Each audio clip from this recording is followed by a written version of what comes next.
پہلے دھاندلی ختم کریں، پھر پاکستان سے مذاکرات کریں۔ عمران خان کا IMF کو خط لکھنے کا فیصلہ۔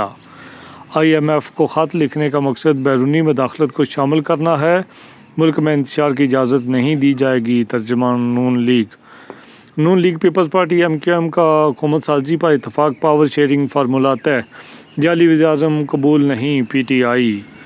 شہباز شریف وزیر اعظم، آصف علی زرداری صدر مملکت نامزد۔ وزیر اعظم کا چھاپا، ملازمین میں کھلبلی۔ چودھری انوار الحق۔ بابا پیر شاہ غازی کا سالانہ عرس، تیاریاں عروج پر۔ تاجدار ختم نبوت کانفرنس کے انعقاد کا فیصلہ، اس کی تقریبات کا باقاعدہ آغاز۔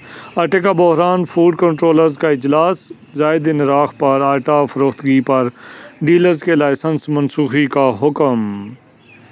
عوامی ایکشن کمیٹی کا اجلاس۔ ہریام پل کے ٹینڈر میں تاخیر پر تشویش کا اظہار۔ مزید تاخیر کی گئی تو آئندہ سال منگلا ڈیم میں پانی کی آمد شروع ہو جائے گی۔ سپریم کورٹ فیصلہ کی غلط تشریح، ججز کے خلاف منظم مہم، پاکستان کو نقصان پہنچانے کی سازشیں، دفعات خاتمے کا تاثر غلط ہے، اعلامیہ جاری، اصلاح کے لیے آئینی اور قانونی راستے موجود ہیں۔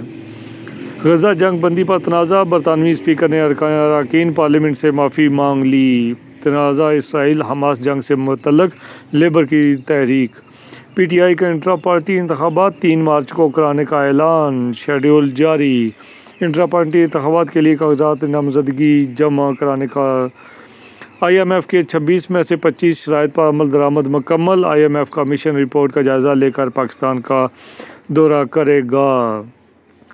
یاسین ملک کو نئی دہلی کی تہاڑ جیل میں قید کے 5 سال مکمل۔ 2019 میں سری نگر سے گرفتار ہوئے، 2022 میں عمر قید کی سزا سنائی گئی۔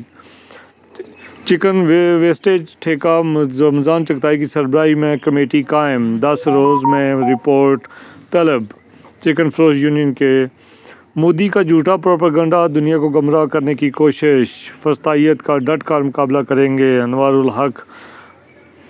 بھارتی حکومت اور ادارہ مقبوضہ کشمیر میں مودی کا دورہ مقبوضہ کشمیر، آر پار احتجاجی مظاہرے، حریت رہنماؤں کے خلاف کریک ڈاؤن، متعدد گرفتار۔ کشمیریوں پر گرفت مضبوطی کا بھارتی منصوبہ ناکام۔